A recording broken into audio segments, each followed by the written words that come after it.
Bonjour à tous et bienvenue sur ma chaîne. Aujourd'hui, on va discuter des astuces qui m'ont permis d'obtenir mon CAP esthétique en candidat libre. Alors, si vous êtes tout nouveau ici, bienvenue. Donc, je m'appelle Marianne et voilà, suite à un licenciement économique l'année dernière, j'ai décidé de me reconvertir. Donc, l'objectif final, c'est de devenir socio-esthéticienne et pour ça, il fallait avoir un diplôme euh, dans le milieu de la beauté et voilà, le diplôme le plus entre guillemets facile, et bien c'était le CAP esthétique cosmétique parfumerie. Donc ben voilà, j'ai décidé en octobre, un mois avant la clôture du site pour pouvoir s'inscrire en tant que candidat, et bien j'ai décidé de me lancer. Donc je me suis inscrite et j'ai décidé de passer du coup une formation en distanciel parce que c'était le plus pratique pour moi avec un enfant à l'école mais un enfant en bas âge à la maison. C'était un peu compliqué de pouvoir aller dans une école en présentiel. Donc j'ai fait ce choix-là et donc bah, en candidat libre puisque avec cette école-là, voilà, ils nous balançaient les cours, quelques vidéos et voilà, on devait se débrouiller tout seul. Alors justement, mon premier conseil, c'est de bien choisir son école. C'est hyper important. Alors école ou non, il y en a qui font sans école et franchement, voilà, chapeau parce qu'il y a quand même pas mal de choses à retenir, à comprendre, etc. Enfin, il y a un gros morceau au niveau de la théorie. Voilà, il faut par exemple connaître les muscles du visage, les os. Il faut également savoir au niveau de la cosmétologie, bah, voilà, plein de termes, comment est composé un produit, etc. Donc, je ne conseillerais pas forcément de faire sans école. Après, il y en a qui ont réussi en prenant juste des bouquins. Si c'est le cas, il faut vraiment que vous regardiez que ce soit le bon programme, voilà, parce que forcément, si vous n'avez pas le bon programme ou celui des années précédentes, bah vous allez peut-être passer à côté parce que les programmes évoluent régulièrement. Donc n'hésitez pas aussi à regarder le référentiel. J'avoue que ça a été un peu la Bible, entre guillemets, pour pouvoir réussir parce qu'en fait, dans le référentiel, vous avez vraiment tous les points que vous devez connaître par cœur. Donc voilà, et essayez de trouver le référentiel sur Internet. Je sais qu'il est disponible assez facilement. Donc vraiment, le choix de l'école est très important parce que, comme je vous l'ai déjà dit dans plusieurs vidéos, 70% de la note, c'est de la pratique. Et donc, qui dit pratique, dit quand on est à distance, bah, c'est un peu compliqué. Donc, je vous conseille vraiment de prendre une école qui propose des vidéos, voilà, pour expliquer un peu comment ça se passe, les épilations, les soins visage, etc. Je sais qu'il y a même des écoles qui vous demandent de vous filmer, comme ça elles voient aussi si vos gestes sont bons. Et ça, j'ai trouvé que c'était quand même super intéressant. Donc renseignez-vous vraiment bien avant de vous lancer dans une école, enfin dans le choix d'une école, parce que bah voilà, ça peut être à double tranchant entre guillemets. Moi la mienne, je vais pas forcément vous la recommander parce que oui, ils étaient très bien au niveau de la théorie. Par contre, leurs vidéos étaient un petit peu obsolètes et j'ai beaucoup regardé des vidéos sur YouTube, etc. de d'autres, enfin des concurrents hein, pour pouvoir réussir. Donc ouais, voilà, le choix d'école, vraiment très important. Alors concernant mon organisation, comment j'ai procédé pour pouvoir du coup faire le truc au maximum. Donc j'ai pu avoir accès aux cours au mois de novembre. Donc c'était voilà, pas une année scolaire complète, on va dire. Donc je me suis dit, je vais déjà commencer à tout regarder le programme pour savoir de quoi on parle, voir quand il y aura des choses qui vont se croiser, etc. Et après, une fois que j'aurai tout vu, là j'irai en profondeur en reprenant tout, en reprenant des notes, etc. Et honnêtement, j'ai trouvé que c'était une méthode vraiment bien. Parce qu'au tout début, je commençais à prendre des notes et tout ça. Et je vous avoue que je me suis dit, mais je vais me décourager en fait. Donc franchement, si vous avez la possibilité, si vous avez tous vos cours en main, n'hésitez pas à regarder tous vos cours une première fois pour pouvoir déjà essayer de comprendre sans trop rentrer dans les détails, mais déjà essayer de comprendre, essayer aussi de voir qu'est-ce qui se croise, notamment par exemple, enfin je vais vous dire un truc sur la cellule, voilà par exemple, on vous demande de connaître les composantes de la cellule, et bien comment est-ce qu'une cellule de peau réagit enfin voilà, par exemple une cellule de peau va réagir différemment d'une cellule d'œil, donc voilà, c'est bien de prendre en compte vraiment tout le programme et ensuite y aller vraiment par point et prendre des notes. En parlant de prendre des notes, on arrive à une autre astuce, c'est de faire des fiches de révision. Vraiment ça, voilà, j'ai un gros classeur avec des fiches de révision parce que, comme je vous l'ai dit, hein, avec le référentiel, on sait quels sont les points importants à apprendre. Le programme est très dense. Si vous commencez à vous éparpiller, entre guillemets, et à essayer de tout engranger, vous allez vous décourager vraiment. Donc, moi, je vous conseille vraiment de prendre le référentiel et de regarder les choses qui sont vraiment utiles à apprendre. Voilà. Donc ça, c'est vraiment pour ce qui est de la théorie. Pour ce qui est de la théorie aussi, quand j'avais vraiment des doutes et que je comprenais pas, j'hésitais pas à aller chercher l'information sur Internet. Alors, j'utilisais YouTube. Je sais qu'il y a une chaîne d'un monsieur, un professeur de biologie, qui est extrêmement bien faite justement pour pouvoir apprendre ben voilà, les bases de la biologie, etc. Si vous ne comprenez pas, n'hésitez pas à aller voir sa chaîne. J'essaierai de vous la mettre en barre d'infos. Vraiment une mine d'or. Ensuite, j'ai beaucoup utilisé ChatGPT. Alors, que ce soit quand je comprenais pas, j'essayais de lui demander qu'il m'explique, vraiment, qu'il me vulgarise vraiment la chose pour que je puisse comprendre. Je lui demandais énormément de QCM aussi, une fois que j'avais une leçon terminée. Alors, comment je procédais? Eh bien, je lui disais, je viens de terminer la leçon EP1 sur la biologie, on va dire les os de la main, par exemple. Est-ce que tu peux me faire un QCM pour voir si j'ai tout compris? Et puis, bah, il me balançait un QCM, on corrigeait ensemble, je voyais les points où je devais retravailler. Et franchement, ChatGPT, utilisez-le. Alors oui, je dis ChatGPT. Vous le dites peut-être ChatGPT, je sais pas. Enfin bref, vous avez compris, c'est vraiment un outil formidable. J'ai également regardé des vidéos TikTok. Il y a certaines formatrices qui donnent des conseils, etc. N'hésitez pas à regarder. En fait, c'est simple, hein, vous écrivez CAP esthétique ou CAP esthétique candidat libre et enfin voilà, vous allez avoir plein de vidéos. Il y a à prendre et à laisser, malheureusement, mais honnêtement, ça vaut le coup parce que ça vous permet aussi voilà, de réfléchir à d'autres choses, entre guillemets. Ensuite, au niveau de la pratique, donc en fait, vous avez des protocoles à apprendre. Voilà, par exemple, le protocole du vernis semi-permanent n'est pas le même que le protocole du vernis classique. Une manucure, une pédicure, c'est des choses différentes. Et ça, il faut les apprendre par cœur. Donc, ben voilà, moi ce que je faisais, je les écrivais sur une feuille pour être au point. Je m'aidais de mon modèle, voilà, et je lui disais, bah écoute, là je vais faire ça, est-ce que c'est bien ça? Elle me disait oui, hop, et donc du coup je pouvais continuer.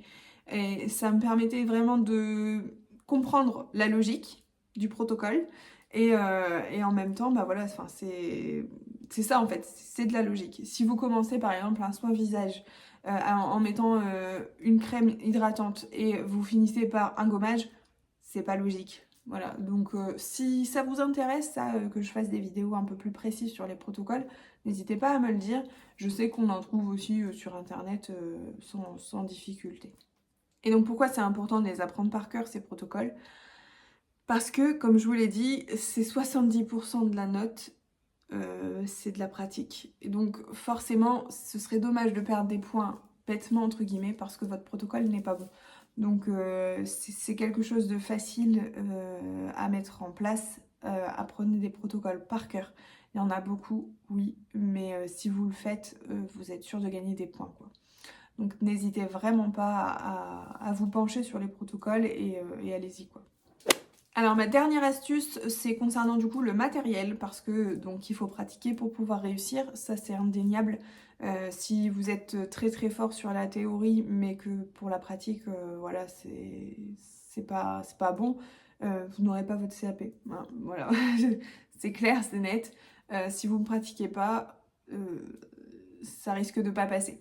Donc, étant donné que j'étais candidate libre, je n'avais pas d'aide de l'État ni de France Travail ou quoi pour pouvoir acheter mon matériel, etc. Donc, j'ai regardé beaucoup sur Internet, notamment sur Amazon, pour des pièces que je voulais neuves. Voilà, parce que je me suis dit, autant investir pour quand je me lancerai à mon compte, j'aurai déjà tout le matos en fait. Donc j'ai beaucoup regardé sur Amazon, notamment ma table, voilà, je l'ai achetée sur Amazon. Euh, j'ai été conseillée par ma sœur qui fait de la réflexologie plantaire et j'ai trouvé son idée vraiment intéressante. Elle me disait de faire bien attention à la largeur de la table parce que les 70 cm, si je dis pas de bêtises, ou 60 cm, c'est un peu étroit pour des personnes qui sont un peu plus fortes. Donc pour que ce soit voilà, un peu plus confortable pour les clients et les clientes, elle m'a conseillé de prendre une table qui fait, je crois, 90 cm. Donc voilà, il n'y en avait pas énormément sur Amazon qui le faisaient. Celle-ci, elle est pliante, donc je me suis dit c'est très bien si je finis par faire du domicile ou quoi, ou si j'en ai besoin, si j'ai besoin de la déplacer, etc. J'en suis vraiment contente. Comment est-ce que j'ai fait pour bien la protéger? Donc vous avez déjà une première serviette. Celle-là, je l'utilise voilà, quand je fais des soins visage, etc. Quand je fais de l'épilation, j'ajoute également une serviette, comment ça s'appelle? Des serviettes en micro, enfin pas en microfibre, en papier, vous savez, comme on peut avoir chez le médecin. Ici, c'est un drap de lit une place en fait, que j'avais trouvé à l'incroyable. Et en dessous de ça, j'ai encore un drap, cette fois-ci un drap de couette de 2 personnes que je n'utilisais plus. Je l'ai plié en 3 et ça fait que vraiment il est plutôt confortable. Alors je sais que c'est pas forcément nécessaire, la table, enfin voilà, il y en a qui y arrivent sans, mais je n'avais vraiment pas envie de me casser le dos à faire par exemple sur mon lit ou quoi, ou dans le canapé, et puis j'ai trouvé que c'était pas forcément confortable pour la cliente. Et étant donné que voilà, quand j'aurai mon entreprise de créer, je sais que je vais l'utiliser, donc j'ai préféré investir dès le départ en fait. Donc j'ai pris la table, il y a également tout ce qui est épilation, enfin voilà, les petits bâtonnets, etc. pour pouvoir le faire. Ça je l'ai acheté sur Amazon, un gros lot et voilà, je l'utilise encore. Ce qu'il faut savoir, c'est que vous êtes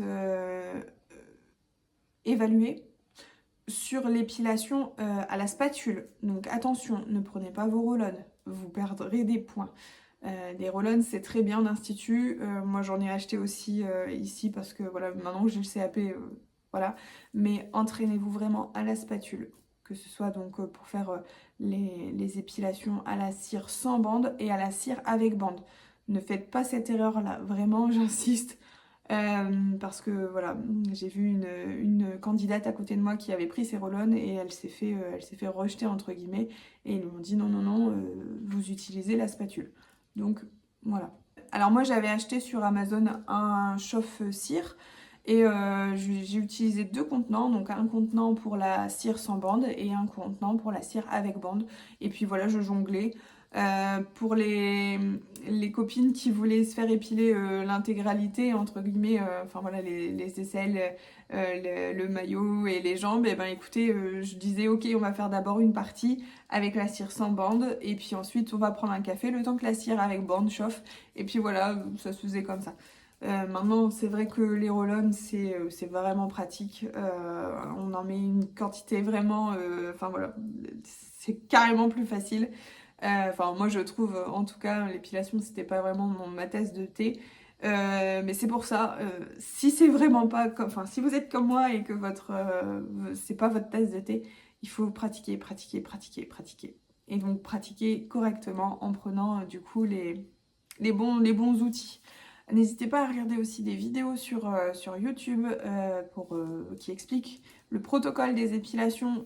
C'est pas la même, par exemple, le protocole des aisselles n'est pas le même que le protocole des demi-jambes. Donc n'hésitez pas à regarder sur YouTube aussi. Et puis si ça vous intéresse, bah écoutez, pourquoi pas me demander, dans ce cas j'en ferai des vidéos. J'ai également acheté sur Amazon ma lampe UV, parce que du coup il faut faire des vernis semi-permanents.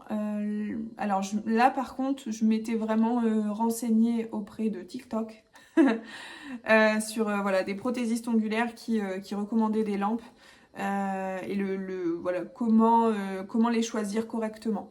Et ça, voilà, je vous incite à le faire aussi. Il y a des pléthores de vidéos qui expliquent ce qui est bien et ce qui est moins bien. Et aussi la durée de vie d'une lampe, parce qu'il faut savoir que ben, toutes ne se valent pas. Selon si c'est une LED ou si c'est de l'UV. Donc voilà, je vous invite vraiment à vous renseigner sur le sujet avant d'investir. En ce qui concerne la puissance de la lampe, je pensais vraiment qu'une lampe puissante était bien mieux qu'une lampe peu puissante. Mais en fait, pas du tout. C'est un peu l'équivalent de quand vous faites de la pâtisserie. Si vous mettez votre four à fond, votre gâteau sera très très cuit sur le dessus et à l'intérieur, en fait, il ne sera pas cuit. C'est un peu la même chose avec le vernis semi-permanent. Si vous prenez quelque chose de trop fort, ce sera cuit sur le dessus, mais à l'intérieur, bah, ce sera encore liquide et votre vernis ne va pas tenir comme il faut. Surtout en plus si vous mettez des couches, ce qui est forcément le cas quand on fait une pose de vernis semi-permanent. Donc renseignez-vous vraiment bien sur la puissance de la lampe. Voilà. Alors, mis à part cette serviette-là, qui vraiment est à la taille de ma table, toutes les autres serviettes, je les ai prises à Action. Voilà, je me suis pas pris la tête. J'ai été à Action, donc j'ai pris plusieurs serviettes pour les mains, des serviettes petites, des moyennes, des grandes. Enfin voilà, j'ai fait le stock pour dire de pouvoir répondre à plusieurs situations. Alors attention au choix de la couleur que vous prenez au niveau des serviettes et de tout votre matériel en fait, mais notamment les serviettes et le plaid. Je vous l'ai pas dit aussi, le plaid que j'ai aussi acheté à Action, blanc. Blanc. Écru ça passe, mais voilà, il faut du blanc. Cherchez pas à comprendre. Si vous venez avec, je sais pas, le plaid mini de votre fille, ça fait pas très professionnel et donc forcément, vous allez perdre des points bêtement. Donc, investissez dans du linge blanc et au moins vous êtes sûr de ne pas avoir de problème, quoi. Alors, vous aurez également besoin d'une blouse de travail, donc un haut et également un pantalon. Moi, j'ai acheté la mienne sur Amazon parce que j'avais voilà, envie d'investir pareil, encore une fois, sur un truc neuf et que j'avais pas envie voilà, que ce soit taché ou quoi. Mais pour m'entraîner, j'avais pris une blouse sur Vinted. Voilà, donc on peut en avoir à des prix vraiment très très intéressants. Le seul truc à bien vérifier, c'est de savoir si elle est bien blanche. Alors, vous avez le droit à 2 couleurs, entre guillemets, qui sont autorisées, même si le règlement ne le dit pas. Le jury aime bien que vous ayez quelque chose de blanc. Ou de noir, ça passe, mais j'avoue que blanc, c'est mieux. Je trouve ça un peu débile, mais après réflexion, je me suis dit, si tu es la seule dans la pièce à avoir une blouse bleue ou rose, forcément tu vas attirer l'œil du jury. Et vaut mieux se fondre un peu dans la masse parce que bah, du coup ils vont pas vous louper si vous faites une erreur parce qu'en fait bah, voilà, vous serez la seule rose ou bleue et bah voilà. Donc je me suis dit je vais pas prendre de risque, je vais prendre une blanche. Une fois que je serai à mon compte là je pourrai utiliser des couleurs sans souci. Enfin je veux dire là pour le coup il y aura pas de problème.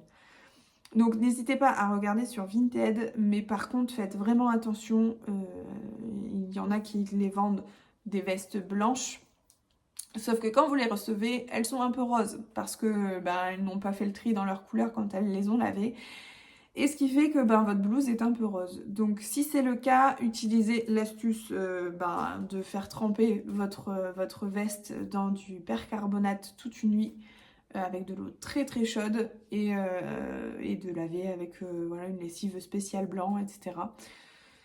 C'est ce que j'ai fait et honnêtement, bah voilà, j'en ai sauvé, enfin voilà, j'ai sauvé ma veste comme ça, quoi, parce que c'est vrai qu'elle était vraiment très très rose. Donc voilà, si ça peut vous aider, faites vraiment attention là-dessus. Alors pour les soins du visage maintenant spécifiquement, moi j'avais utilisé un kit examen donc, de la marque PBI, donc c'est Element. Ils sont très bien, ils sentent très bon aussi. Le seul hic, c'est qu'il manque un gommage, donc il faudra rajouter un gommage parce qu'il y a 3 gommages à avoir en fait quand vous faites un soin selon le type de peau. C'est soit gommage à grains, soit gommage chimique, soit gommage à gomme. Donc il me semble que c'était le gommage à grains qu'il manquait à vérifier. Mais voilà, ça permet de découvrir le produit et puis de pouvoir pratiquer sans non plus avoir beaucoup de produits, etc. Donc moi j'avais utilisé peut-être 1 ou 2 fois sur ma modèle pour être certaine que les produits conviennent avant qu'elle se passe l'examen, parce que c'est vrai que si elle réagit au produit, c'est un peu moyen.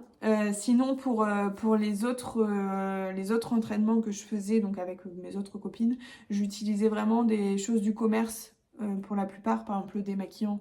Vous n'avez pas besoin forcément de prendre un lait démaquillant professionnel. Vous utilisez le vôtre si vous l'utilisez, ou voilà. Une gelée nettoyante, pareil, on en trouve facilement dans le commerce. Alors j'avoue que pour les gommages, ça a été un peu plus compliqué, parce que là il fallait vraiment différents gommages. Donc là oui, j'utilisais ceux de mon kit, j'utilisais vraiment très très partiel, enfin voilà, vraiment un tout petit peu quoi. Donc oui, n'hésitez pas à regarder les produits qui peuvent être remplacés par des produits du commerce pour que vous puissiez voilà, vous en servir quand même. Le tout, c'est les gestes en fait. Votre produit, bon, c'est pas l'important. Bien sûr, il faut pas que ce soit quelque chose qui agresse la peau de vos modèles. Mais je veux dire par là que moi, mon kit, je l'ai acheté au tout début. Je l'ai utilisé 2 fois sur ma modèle. Et la troisième fois, c'était pour l'examen. Voilà. Le reste du temps, j'utilisais les autres produits pour pouvoir les économiser. Et le kit, il me semble que vous pouvez avoir des réductions selon l'école à laquelle vous êtes rattaché. Et moi, je l'ai payé une 60aine d'euros, si je dis pas de bêtises. En tout cas, c'était moins de 100 euros pour les produits professionnels. Alors certes, c'est des petits formats, mais enfin voilà, ça a fait l'affaire. Et ce que je peux vous conseiller le jour de l'examen, c'est de bien enlever, vous savez, les petits opercules, etc. Pour déjà ne pas perdre du temps. Et en plus, ça montrera aux examinateurs que vous connaissez les produits, que vous les avez déjà utilisés. C'est important aussi de ne pas perdre des points bêtement de temps. Et puis, ils vont se dire aussi, ouais, elle ne connaît pas ses produits, quoi. Donc, n'hésitez pas à faire ça également. Et toujours pour vous parler du soin visage, j'ai investi dans un appareil de haute fréquence parce que c'est un appareil qui peut s'utiliser sur beaucoup de types de peau. Donc j'ai investi sur Amazon, hein, j'en ai pris un. Alors au début j'en ai pris une 60aine d'euros et en fait il avait un défaut, du coup je suis passée par une 30aine d'euros parce que voilà mon budget devenait vraiment trop serré. Et écoutez, ça fait le job. Alors oui, c'est pas quelque chose de professionnel, mais ça m'a permis déjà de savoir un peu comment ça fonctionnait. Et puis le jour de l'examen, je savais que j'allais prendre la haute fréquence, donc c'était plus facile. Donc ça, n'hésitez pas à regarder aussi pour ça. Renseignez-vous sur les appareils que vous voudriez utiliser et puis investissez peut-être un petit peu d'argent pour pouvoir l'inclure dans votre protocole. Et j'avoue que si je l'avais pas fait, j'aurais peut-être un peu tiqué sur l'utilisation de l'appareil à haute fréquence. C'est quand même 10 points, c'est pas rien. Donc voilà, investissez un petit peu d'argent pour pouvoir gagner des points assez facilement. Alors vous avez le droit d'utiliser le Vapozone, mais je vous le déconseille parce que beaucoup de jurys n'aiment pas. En fait, c'est très facile d'utilisation. Vous n'avez qu'à mettre de l'eau et puis appuyer sur le bouton de marche et le bouton d'ozone s'il y a besoin. Et enfin voilà, il n'y a aucune technique à savoir. Et donc c'est vrai que pour avoir visité le centre d'examen où j'allais passer l'examen pour... ça, c'est quelque chose que je vous conseille aussi, d'aller voir là, une fois que vous avez vos dates, de pouvoir aller aux portes ouvertes de l'établissement pour voir un peu quelle machine il va y avoir. Et donc j'ai vu qu'il y avait la haute fréquence, et quand j'ai parlé justement du Vapozone, la prof m'a dit je suis sûre que vous pouvez faire mieux, et elle a raison dans un sens, parce que voilà, enfin voilà, on va pas vous noter de la même façon pour un appareil où il n'y a pas grand chose à faire dessus que sur un appareil où ça demande plus de technique. Donc renseignez-vous bien sur la haute fréquence. Il y a voilà, tout un tas de protocoles aussi sur internet. Et si vous pouvez investir, je vous dis, il y en a sur Amazon une 30aine d'euros. Faites juste bien attention que ce soit bien 2 gaz différents.